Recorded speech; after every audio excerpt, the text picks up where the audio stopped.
বনেচর ভাষণম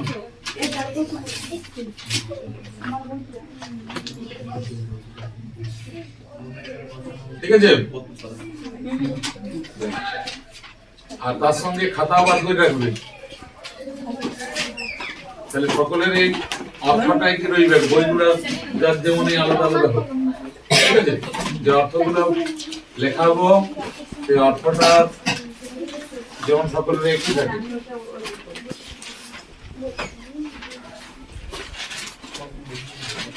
বনেচর ভাষণম এটি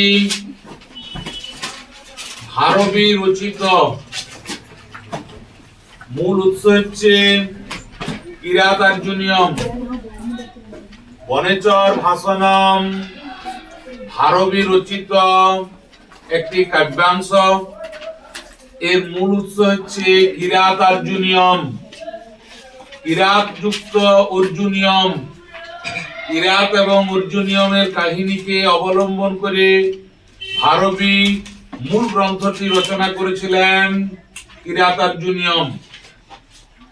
এই কিরাতার্জুনীয়ম পাঠ্যাংশটির মূল উৎস হচ্ছে মহাভারতের বন পর্ব বা শিব পুরাণ। এই কিরাতার্জুনীয়ম মহাকাব্যটি 18টি সর্গ বিশিষ্ট। মূল মহাভারতের বন পর্ব বা শিব পুরাণ থেকে নেওয়া 18টি সর্গ বিশিষ্ট। আমাদের পাঠ্যাংশটি হচ্ছে প্রথম সর্গ, তার নাম হচ্ছে বনেচর ভাষণম। সেখানে প্রথম সর্গে 46টি শ্লোক আছে, তার মধ্যে আমাদের পাঠ্য বিষয় হচ্ছে 10টি শ্লোক। সেই 10টি শ্লোকের মূল বিষয়টির থেকে সকল কিছু প্রশ্ন পড়বে, 2 নম্বরে 5 নম্বরে। এরপর যে কিরাতার্জুনীয়ম মহাকাব্যটি সেটি বীর রস প্রধান, সেটির মূল রস কি? বীর রস। কিরাতার্জুনীয়ম মহাকাব্যটির যে কবি ভারবীকে নারিকেল ফলের সঙ্গে তুলনা করা হয়েছে। নারিকেল ফল সম্মিতং বচো ভারবে, অর্থাৎ নারিকেল ফল যেমন উপরটি শক্ত, ভেতরটি শাঁসালো বা রসপূর্ণ, কিরাতার্জুনীয়ম মহাকাব্যটিও অনুরূপ। উপরটি শক্ত, ভেতরটি শাঁসালো বা রসপূর্ণ। জটিল অর্থ বুঝাবে ঠিকই, কিন্তু এটির মধ্যে রসস্বাদ গ্রহণ করা যাবে, যেহেতু এর মূল উৎস হচ্ছে মহাভারত। সেখানে আমাদের যেটা প্রথম শুরু মহাকাব্যের প্রথম যে শ্লোক, সেখানে রাজা যুধিষ্ঠির কি করেছে? 12 বছর দ্বৈতবনে কাল কাটাচ্ছে। সেই সময় একজন, ওই দ্বৈতবনটা কি? দ্বৈতবনটা হচ্ছে ওই পঞ্চপাণ্ডবদের একটা কষ্ট সহিষ্ণু, ঠিক আছে, ধৈর্য প্রভৃতি একটা জায়গা। সেটা সরস্বতী নদীর তীরবর্তী জায়গায় অবস্থান করে আছে। সেইখানে পাণ্ডবরা 12 বছর বনবাস জীবনযাপন কাটাইছে। তখন যুধিষ্ঠির বনেচর নামক এক চরকে, মানে কিরাতকে দূত হিসাবে, চর হিসাবে নিযুক্ত করেছে। সেই চরের কাজ কি? চরের কাজ হচ্ছে অপর পক্ষে যে রাজা, সেই রাজার কাছ থেকে সকল সংবাদ গ্রহণ করে নিয়ে এসে যুধিষ্ঠিরকে সংবাদটা বলবে। মানে অপর পক্ষে রাজা বলতে কি? কুরু দেশের অধিপতি দুর্যোধন। সেই দুর্যোধন কেমন ভাবে এখন রাজ্য পরিচালনা করছে বা প্রজাকুলকে প্রতিপালন করছে, সেই সকল ঘটনাগুলি আসে যুধিষ্ঠিরকে বনেচর বলবে। এই বনেচর চরিত্রটা কেমন হবে? বনেচর হচ্ছে একজন মানে চর অর্থাৎ দূত। রাজার দূত হবে সবসময় বিশ্বস্ত এবং সাহসী হবে, বিশ্বস্ত, স্মৃতিশক্তি প্রখর, বুদ্ধিমান, সকল কিছুর গুণের অধিকারী হবে, বাকপটু। ঠিক আছে? এদের সব মানে অপরপক্ষে রাজার কাছ থেকে এক দৃষ্টিতে সকল কিছু শুনে বা দেখিয়ে অপরপক্ষে রাজাকে এসে পেছন করবে জায়গাটা, সেটা হচ্ছে দূতের কাজ। সেই রকম যুধিষ্ঠির একজন দূতকে নিয়োগ করেছিলেন, তার নাম হচ্ছে বনেচর। সে ব্রহ্মচারীর বর্ণিলিঙ্গি মানে হচ্ছে ব্রহ্মচারীর বেশ ধারণ করে দুর্যোধনের রায়সভায় সকল কিছু সংবাদ শুনিয়াইছে যুধিষ্ঠিরকে দ্বৈত বনে সরস্বতী নদীর তীরবর্তী যে একটা বিশাল অরণ্য বা বন, সেই জায়গায় পাণ্ডবরা বসবাস করছে, সেই জায়গায় এসে ঘটনাটা বলছে। তার জন্য পাঠ্যাংশটির নামকরণ করা হয়েছে বনেচর ভাষণ। অর্থাৎ বনেচরের কথাগুলাই আমাদের পাঠ্যাংশের মূল বিষয়। যতগুলি কথা বলা হবে বনেচর কথাটি বলছে। ঠিক আছে? পাঠ্যাংশটির প্রথম নাম হচ্ছে বনেচর ভাষণ। বনেচরে যে বনে চরতি যশ উপপদ তৎপুরুষ, তাকে এক কথায় বলা হবে বনেচর। প্রথম পাঠ্যাংশের প্রথম শ্লোক, প্রথম স্বর্গের প্রথম শ্লোক শুরু করছি। শ্রিয় কুরুণা ধীপস্য পালনিং প্রজাসু বৃত্তিং যমযুক্ত বেদিতুম সবর্ণিলিঙ্গি বিদিত সমাযোজৌ যুধিষ্ঠিরং দ্বৈতবনে বনেচর। প্রথম শ্লোক। শ্রিয় কুরুণাম ধীপস্য পালনিং প্রজাসু বৃত্তিং যমযুক্তং বেদিতুম সবর্ণিলিঙ্গি বিদিত সমাযোজৌ যুধিষ্ঠিরং দ্বৈতবনে বনেচর। এই তলের লাইনটি ধরে 5 নম্বরের প্রশ্ন হয়ে যেতে পারে। সবর্ণিলিঙ্গি বিদিত সমাযোজৌ, এখানে বর্ণিলিঙ্গি কে? ঠিক আছে? বর্ণিলিঙ্গি কে? ব্রহ্মচারীর বেশধারী বনেচর বা কিরাত। বর্ণিচারী মানে বর্ণিলিঙ্গি পদের অর্থ ব্রহ্মচারীর বেশধারী বনেচর বা কিরাত, সে হচ্ছে বর্ণিলিঙ্গি। সম্পূর্ণ শ্লোকটার অর্থ দাঁড়াবে সিও কুরুনাম ধীপস্য। সিও মানে হচ্ছে রাজলক্ষ্মীকে উদ্দেশ্য করা যাবে। শ্রী শব্দের অর্থ হচ্ছে সৌন্দর্য বা লক্ষ্মী। শ্রীয় পদটার অর্থ হচ্ছে রাজলক্ষ্মীর। কুরুনাম ধীপস্য সন্ধিযুক্ত পদ, কুরুনাম যুক্ত অধিপস্য। কুরুনাম শব্দের অর্থ হচ্ছে কুরু দেশের, আর অধিপস্য মানে হচ্ছে রাজা। রাজলক্ষ্মীর কুরু দেশের রাজা। পালনিং প্রজাসু বৃত্তিং যমযুক্তং বেদিতুম। পালনিং মানে হচ্ছে প্রতিষ্ঠার মূল। প্রজাসু মানে হচ্ছে প্রজাগণদের প্রতি। বৃত্তিং মানে হচ্ছে ব্যবহার। যমযুক্তং, যম মানে হচ্ছে যাকে, নিযুক্তম মানে হচ্ছে নিয়োগ করেন। বেদিতুম মানে হচ্ছে জানার জন্য, যাকে নিয়োগ করেন জানার জন্য। তার প্রথম নম্বর লাইনটি শ্লোকটির অর্থ কি? কুরুদেশের অধিপতি, তার নাম হচ্ছে দুর্যোধন। সেই দুর্যোধনের রাজলক্ষ্মী প্রতিষ্ঠার মূল, প্রজাগণদের প্রতি ব্যবহার জানার জন্য যুধিষ্ঠির একজন চরকে নিযুক্ত করেছিলেন। সেইটি তলের লাইনে আছে। সবর্ণিলিঙ্গি বিদিত সমাযোজৌ। স মানে হচ্ছে সে। বর্ণিলিঙ্গি মানে হচ্ছে ব্রহ্মচারীর বেশধারী। বর্ণিলিঙ্গি শব্দের বাংলা অর্থ হচ্ছে ব্রহ্মচারীর বেশধারী।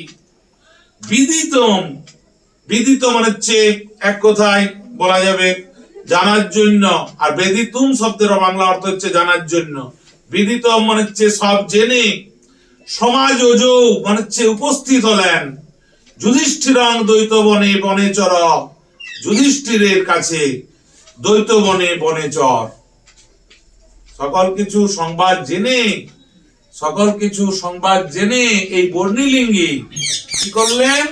যুধিষ্ঠিরের কাছে এই বনেচর উপস্থিত হলেন। তাহলে পুরো শ্লোকটা কি? কুরুদেশের অধিপতির নাম হচ্ছে দুর্যোধন। সেই দুর্যোধন রাজলক্ষ্মী প্রতিষ্ঠার মূল প্রজাগণদের সাধারণ ব্যবহার জানার জন্য যুধিষ্ঠির যাকে নিযুক্ত করেছিলেন, ব্রহ্মচারীর বেশধারী সেই বনেচর বা কিরাত সমস্ত কিছু বৃত্তান্ত জেনে দৈত্যবনে যুধিষ্ঠিরের নিকট উপস্থিত হয়েছিলেন। তাহলে প্রথম শ্লোকে কি, রাজা যুধিষ্ঠির যে দূতটাকে নিযুক্ত করেছিল সেই চর বা বনেচর দুর্যোধনের রাজ্যে গিয়ে সকল কিছু দুর্যোধনের ভালো মন্দ ব্যাপারটা শুনে রাজা যুধিষ্ঠিরকে এসে বলছি। যে প্রথম শ্লোকটির থেকে যে শ্লোকটির অর্থ বলা হইল, সেই শ্লোকটির থেকে কি প্রশ্ন হতে পারে? দুর্যোধন কোথাকার অধিপতি ছিলেন? এই যে কুরু দেশের বা কৌরব দেশের। রাজলক্ষ্মী প্রতিষ্ঠার মূল উপায় প্রজাগণের প্রতি রাজার ব্যবহার, ঠিক আছে, জানতে কে দূতকে নিয়োগ করেছিলেন? যুধিষ্ঠির। এবং প্রজাগণদের প্রতি দুর্যোধনের সকল আচরণ সম্পর্কে জেনে বনেচর কোথায় কার কাছে উপস্থিত হয়েছিলেন? যুধিষ্ঠিরের কাছে। কোথায়? দৈত্যবনে উপস্থিত হয়েছিলেন। প্রথম শ্লোকের শেষ লাইনটার থেকে প্রশ্ন হবে, সবর্ণিলিঙ্গী বনেচর বিদিত দৈত্যবনে যুধিষ্ঠিরং সমাযোজৌ। এবং প্রথম প্রশ্ন হবে বনেচর ভাষণম পাঠ্যাংশটির মূল বিষয়বস্তু বা সারসংক্ষেপ নিজ ভাষায় লেখ, খুব ইম্পর্টেন্ট। দ্বিতীয়ত প্রশ্ন হবে কিরাতার্জুনীয়ম মহাকাব্যের বা বনেচর ভাষণম পাঠ্যাংশের যুধিষ্ঠিরের প্রতি বনেচরের কথোপকথন সংক্ষেপে আলোচনা করো। অর্থাৎ মূল বিষয়বস্তুটা ভালো করে পড়লে যুধিষ্ঠিরের প্রতি বনেচর যে ভাষণটা বলছে একইভাবেই লেখা যাবে। এই দুটি প্রশ্নের অ্যান্সার প্রায় একই রকমের হবে। দ্বিতীয় নম্বর শ্লোক বলছে, কৃত প্রণামস্য মহিং মহিভুজে জিতাং স্বপত্নেন নিবেদয়িষ্যত না বিব্বথে তস্য মনো নহি প্রিয়ং প্রভুক্তমিচ্ছন্তি মৃষা হিতৈষিনঃ। আবার বলছি, কৃত প্রণামস্য মহিং মহিভুজে জিতাং স্বপ্রত্নেন নিবেদয়িষ্যত না বিব্বথে তস্য মনো নহি প্রিয়ং প্রভুক্তমিচ্ছন্তি মৃষা হিতৈষিনঃ। শ্লোকটির অর্থ হইল, কৃত প্রণামস্য মানে হচ্ছে প্রণাম করে দৈত্যবনে উপস্থিত হয়ে গেছে কে? বনেচর, বর্ণিলিঙ্গী ব্রহ্মচারীর বেশধারী যিনি, তিনি প্রণাম করছে এসে রাজা যুধিষ্ঠিরকে। মহিং মহিভুজে, মহিম মানে হচ্ছে পৃথিবীকে, মহিভুজ শব্দের অর্থ হচ্ছে রাজা, মহিভুজে মানে হচ্ছে রাজাকে। তাহলে প্রণাম করে পৃথিবীকে, রাজাকে। জিতাং স্বপত্নেন, জিতাং শব্দের বাংলা অর্থ হচ্ছে বিজিত, স্বপত্নেন শব্দের অর্থ হচ্ছে শত্রুর দ্বারা, শত্রুর দ্বারা বিজিত। নিবেদয়িষ্যত মানে হচ্ছে নিবেদন করার সময়।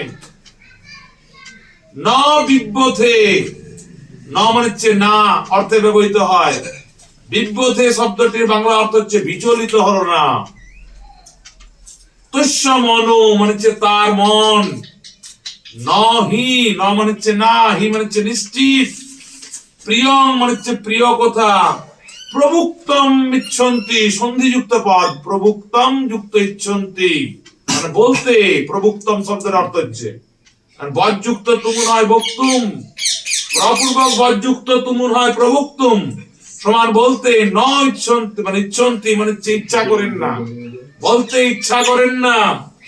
মৃষা শব্দটির বাংলা অর্থ হচ্ছে মিথ্যা। এই মৃষাটা একটা অব্যয়, হিতৈষী ন মানে হচ্ছে যারা কল্যাণকামী ব্যক্তি, যারা হিতৈষী ব্যক্তি, তাদের মন ব্যথিত হয় না। তাহলে প্রকৃতভাবে শ্লোকটির অর্থ কি দাঁড়ায়? রাজাকে প্রণাম করে, রাজাকে বলতে কাকে? যুধিষ্ঠিরকে বনেচর এসে প্রণাম করছে এবং কি বলছে? শত্রু দুর্যোধন কিভাবে পৃথিবীটাকে জয় করে ফেলেছে, এখন শত্রু হিসাবে মানে পরিচিত হয়েছে। তারা ভ্রাতা বটে, যুধিষ্ঠির এবং দুর্যোধন। যুধিষ্ঠির বাল্যকালে থেকে দুর্যোধনের সঙ্গে ভালো ভাইয়ের সম্পর্ক এবং বন্ধুত্ব হিসাবে পরিচিত ছিল। রাজা যুধিষ্ঠিরকে দুর্যোধনকে সুযোধন হিসাবে উল্লেখ করত, দুর্যোধনের পরিবর্তে তাকে সুযোধন বলতো যুধিষ্ঠির দুর্যোধনকে।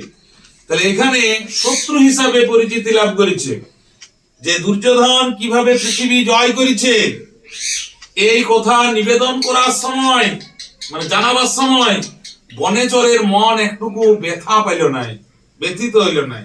কেন ব্যথা পাইল নাই? না, কারণ যারা প্রকৃত কল্যাণকামী ব্যক্তি তারা মিথ্যা এবং প্রিয় বাক্য বলতে চান না। যেটা সত্য সেই সত্য কথাই বলবে। বনেচর সর্বদা সত্যভাষিনী হবে। নতুবা যদি বনেচর অর্থাৎ কিরাত বা চর যদি রাজার মন রাখা কথা বলে, তাহলে কিন্তু রাজা ভবিষ্যতে বিপদে পড়তে পারে। তাই বনেচরের কাজ হচ্ছে সত্য কথা সর্বদা এসে রাজাকে জানানো। কারণ সেই হিসাবে একজন চরের কাজ হচ্ছে কি না, পার্শ্ববর্তী জায়গায় যে ঘটনাটা ঘটছে প্রকৃতভাবে সেই ঘটনাটা আছে জানাবে। রাজাকে চার চক্ষু বলা হয়, রাজাকে চার চক্ষু বলা হয় কারণ রাজারা চরের চক্ষু দ্বারাই দেখেন।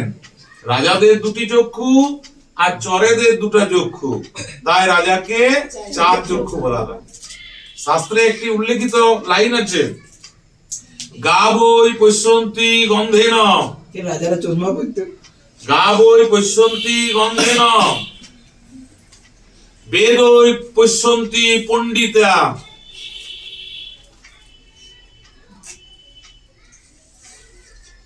চরই পশ্যন্তি রাজান চক্ষুভাং ইতরজনা। অর্থাৎ গরুরা দেখবে মানে শুনবে গন্ধের দ্বারাই বুঝতে পারবে, আর যারা বেদ পণ্ডিত তারা বেদ অধ্যয়নের দ্বারা দেখবে। রাজারা দেখেন চরের চক্ষু দ্বারায়, আর আমরা অন্য সাধারণ, আমরা ইতর সাধারণ মানুষরা আমাদের নিজেদের দু চক্ষু দ্বারাই দেখি। তাই রাজাকে চার চক্ষু বলা হয়, কারণ রাজারা চরের চক্ষু দ্বারা দেখেন বলে রাজাদেরকে চার চক্ষু বলা হয়। রাজা একজন রাজা রাজ্য পরিচালনা করতে করতে বাইরের দিকটা সকল কিছু ঠিকঠাক উপস্থাপিত নিজের কাছে করতে পারবেন নাই, চর নিয়োগ থাকতো। সেই চররা রাজাকে যা এসে বলতো রাজা সেইভাবে সেই রকম ভাবে কাজ সম্পন্ন করতেন। এই হচ্ছে দ্বিতীয় নম্বর শ্লোকের বন্ধন।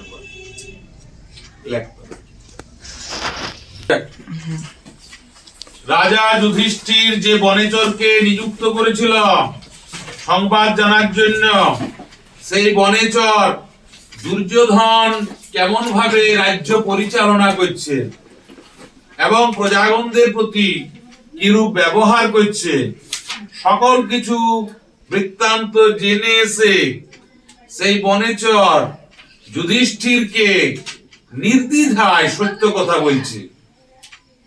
কারণ যারা প্রকৃত কল্যাণকামী ব্যক্তি তারা কি করে না, মিথ্যা প্রিয় বাক্য কথা বলতে চায় না। রাজাকে যদি এখানে মন রাখা কথা বলতে হয় বনেচর, তাহলে কিন্তু রাজা সেটাই বিশ্বাসী হইত। কিন্তু যারা প্রকৃত হিতৈষী ব্যক্তি বা কল্যাণকামী ব্যক্তি তারা মিথ্যা কথা মিথ্যা ভাবেই বলবে, সত্য কথা সত্য ভাবেই বলবে। তাতে এই যে এত বড় একটা কথা, যে রাজ্যে পরিচালনা করেছে আগে যুধিষ্ঠির, সেই রাজ্যই এখন পরিচালনা করছে দুর্যোধন, এবং দুর্যোধন সমগ্র পৃথিবীকে জয় করে সকল প্রজাগণকে ঠিকঠাক ভাবে পালন করে রাজ্য পরিচালনা করছে, সেই সংবাদটা এসে যুধিষ্ঠিরকে দিচ্ছে বনেচর। এবং এই কথাটা যখন বলছে রাজাকে নির্দ্বিধায় বলার সঙ্গে সঙ্গে তার মন একটুকু ভীত সন্তুষ্ট বোধ হয় নাই এবং একটুকু ব্যথা অনুভব হয় না, যে রাজা এই কথাটা কেমন ভাবে নিবে, সেই কথাটা তিনি সঠিকভাবে উপস্থাপিত করেছেন। কারণ একজন প্রকৃত চরের যা কাজ সেইভাবেই তিনি কার্যটা সম্পন্ন করেছেন। তাহলে এখানে প্রশ্ন হতে পারে কি, যুধিষ্ঠিরকে বনেচর কি করেছিল, অপ্রিয় সত্য কথাই বলেছিল এবং তখন তার মনও কিন্তু বিচলিত হয় না। দ্বিতীয়ত কি, যারা প্রকৃত কল্যাণকামী ব্যক্তি তারা কখনো মিথ্যা এবং প্রিয় কথা বলতে ইচ্ছা বোধ করবে না। তৃতীয়ত বুঝাবে কি, বনেচর যুধিষ্ঠিরকে প্রণাম করে দুর্যোধন কেমন ভাবে রাজ্য পরিচালনা করেছে এবং সমগ্র পৃথিবীকে যে জয় করেছে সকল বৃত্তান্ত এসে নির্দ্বিধায় জানিয়েছিল।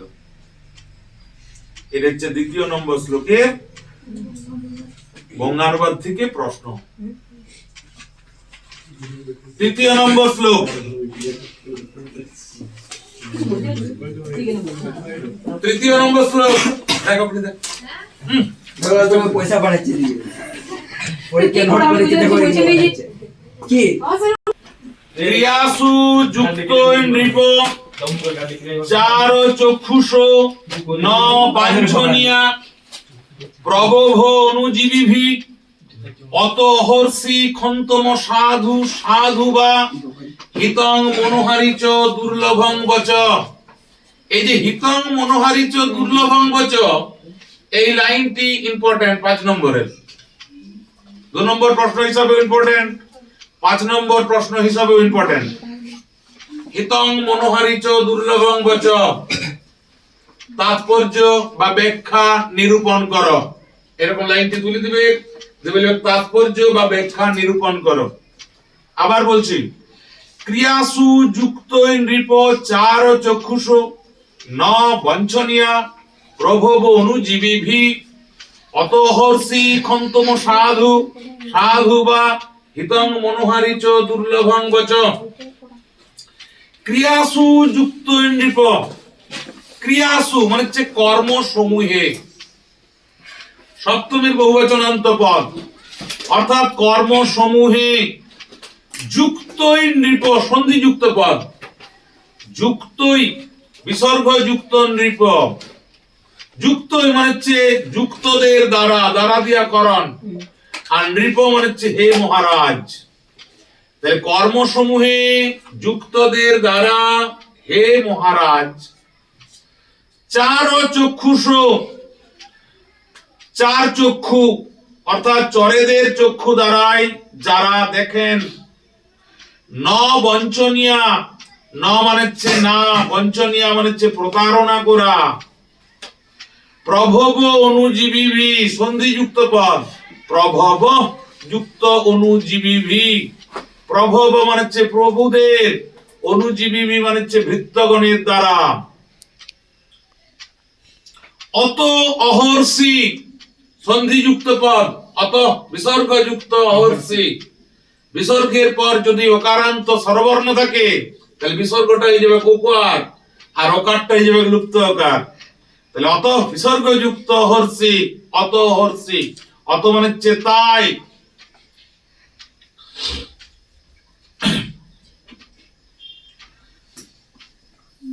অনু খন্তম সাধু, খন্তম সাধু, খন্তম যুক্ত অসাধু, খন্তম মানে হচ্ছে ক্ষমা করতে, অসাধু মানে হচ্ছে প্রিয়, সাধু মানে হচ্ছে প্রিয়। খন্তম অহর্ষি মানে হচ্ছে, খন্তম মানে হচ্ছে ক্ষমা করতে, অহর্ষি মানে হচ্ছে সমর্থ। হিতং মনোহারিচ দুর্লভং বচ, হিতকর এবং মনোহর বাক্য জগতে দুর্লভ। তাহলে পুরো শ্লোকটির বাংলা অর্থ কি? বনেচর যুধিষ্ঠিরের কাছে উপস্থিত হয়েছে, আইসে পরে বলছে যে মহারাজ, কার্যে নিযুক্ত চরদের প্রভুকে প্রতারণা করা উচিত নয়। আপনি তো আমাকে কার্যে নিযুক্ত করেছেন, আমি তো চর। এরপর আপনাকে আমার প্রতারণা করা উচিত নয়, কেননা চরেরাই রাজাদের চক্ষু স্বরূপ।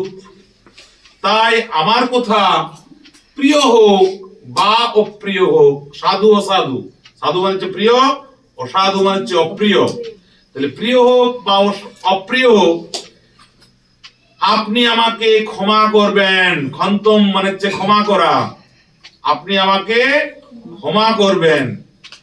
কেননা কারণ জগতে হিতকর এবং মনোহর বাক্য দুর্লভ।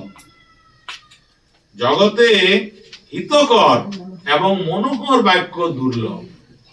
তাহলে আলোচ্য উক্তিটির বক্তাকে হিতং মনোহারিচ দুর্লভঙ্গচ, আলোচ্য উক্তিটির বক্তাকে বনেচর। আলোচ্য উক্তিটি কে করেছে? বনেচর।